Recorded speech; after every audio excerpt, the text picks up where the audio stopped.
Indonesia adalah negeri yang indah. Orang-orang menyebutnya negeri serpihan surga yang terlempar ke dunia. Di negeri ini terhampar paru-paru dunia yang menghidupi kehidupan di planet bumi ini. Hutan-hutan lebat yang membajakan hati menjadi tempat tinggal ribuan flora dan fauna tumbuh subur di bumi Indonesia. Namun sayangnya, surga dunia ini dihadapkan pada tantangan yang mengancam keindahan alamnya. Polusi udara. Polusi udara telah menodai keindahan alam negeri ini.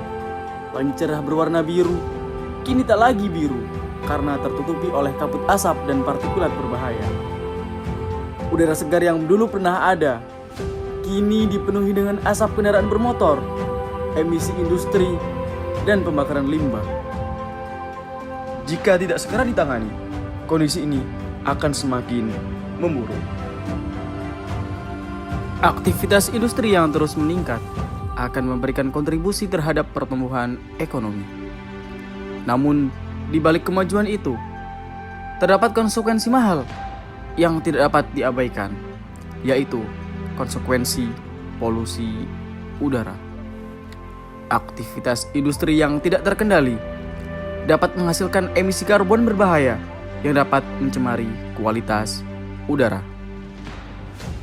Oleh karena itu, penting bagi kita semua untuk memahami hubungan kompleks antara aktivitas industri dengan pertumbuhan ekonomi dan kualitas udara. Di era globalisasi saat ini, aktivitas industri menjadi penopang utama dalam pertumbuhan ekonomi di suatu negara. Menurut Badan Pusat Statistik tahun 2022, aktivitas industri memberikan kontribusi sebesar 19,87% terhadap perekonomian Indonesia. Melalui peningkatan aktivitas industri, berbanding lurus dengan peningkatan produksi dan lapangan kerja. Hal ini menunjukkan bahwa industri memberikan kontribusi signifikan terhadap pertumbuhan ekonomi suatu negara. Pertumbuhan ini memberikan dampak positif bagi perekonomian Indonesia. Melalui peningkatan aktivitas industri dapat menciptakan lapangan kerja baru, meningkatkan pendapatan masyarakat, dan meningkatkan daya beli masyarakat. Pertumbuhan ekonomi dapat menjadi indikator kesejahteraan masyarakat. Data menunjukkan bahwa terdapat korelasi kuat antara industri manufaktur dengan PDRB. Semakin banyak industri yang beroperasi, semakin tinggi juga kontribusi terhadap PDRB suatu negara.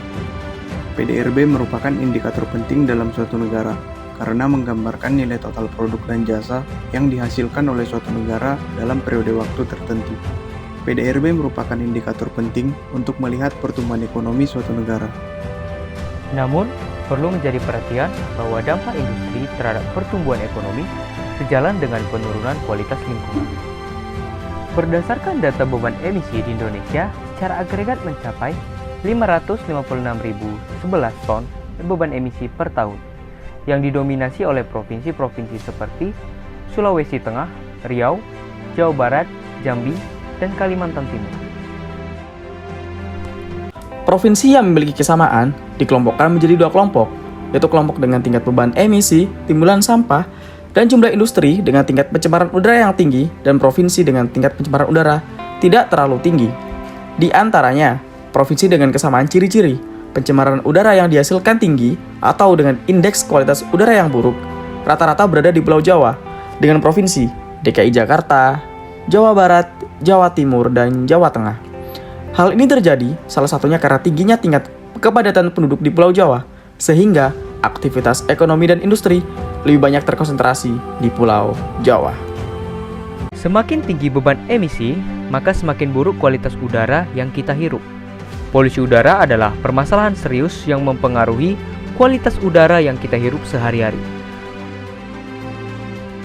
Partikel polutan seperti PM2.5, PM10, emisi CO2, polutan SO2, dan partikel berbahaya lainnya menjadi ancaman bagi kualitas udara.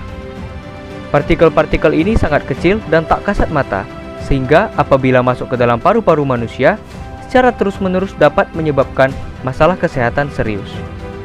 Dampak polusi udara terhadap kesehatan manusia meliputi gangguan pernapasan, iritasi mata dan tenggorokan, peningkatan risiko jantung dan paru-paru, serta penurunan daya tahan tubuh. Menurut Kementerian Kesehatan, polusi udara menyebabkan gangguan pernapasan seperti asma, bronkitis, sinusitis, dan infeksi saluran pernapasan. Polusi udara menjadi penyebab utama masalah pernapasan di negara ini. Berdasarkan data persentase penduduk yang memiliki keluhan kesehatan sebulan terakhir, provinsi yang beban emisinya terbesar yaitu Sulawesi Tengah ada sebesar 25,72%. Provinsi dengan timbulan sampah tahunan tertinggi ada sebanyak 29,81%, dan provinsi dengan PDB tertinggi yaitu DKI Jakarta sebesar 25,98%. Provinsi Nusa Tenggara Barat menjadi provinsi dengan persentase penduduk yang memiliki keluhan kesehatan sebulan terakhir tertinggi sebesar 42,15%. Hal ini mungkin dipengaruhi hal lain seperti iklim dan kondisi cuaca. Selain itu, juga memiliki dampak ekologis seperti kerusakan ekosistem, mengurangi produktivitas tanaman, dan mengganggu habitat kehidupan satwa liar.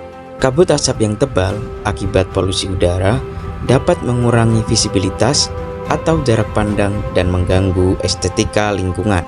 Tentu jika hal ini terus dibiarkan, bukan hal yang tidak mungkin, justru polusi yang dihasilkan akibat polusi udara akan menjadi penghambat pertumbuhan ekonomi di masa depan, karena dapat mengganggu produktivitas dan kinerja para pekerja. Sumber daya untuk mendukung aktivitas industri semakin rusak yang pada akhirnya dapat menghambat pertumbuhan ekonomi dalam jangka panjang. Bagaimana sobat? Begitu banyak kan dampak negatif yang dihasilkan dari polusi udara yang tidak lain dan tidak bukan akibat dari aktivitas industri yang terus meningkat tanpa mempertimbangkan keseimbangan lingkungan. Oleh karena itu, perencanaan yang tepat dan matang dalam meningkatkan aktivitas industri menjadi kunci untuk mencapai keseimbangan.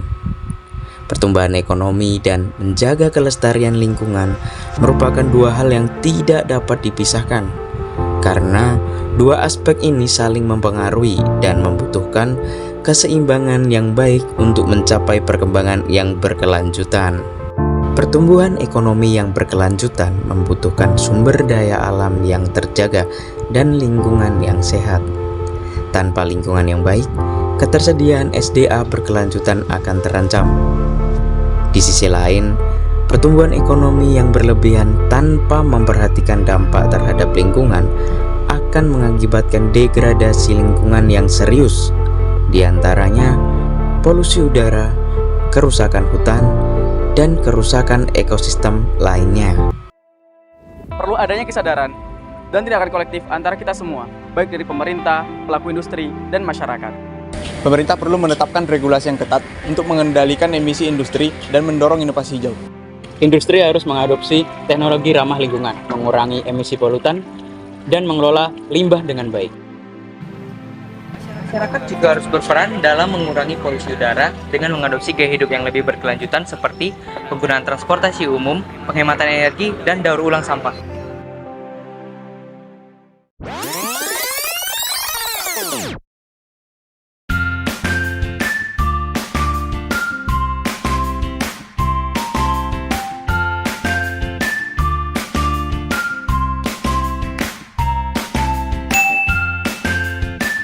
Natural balance, industrial excellence.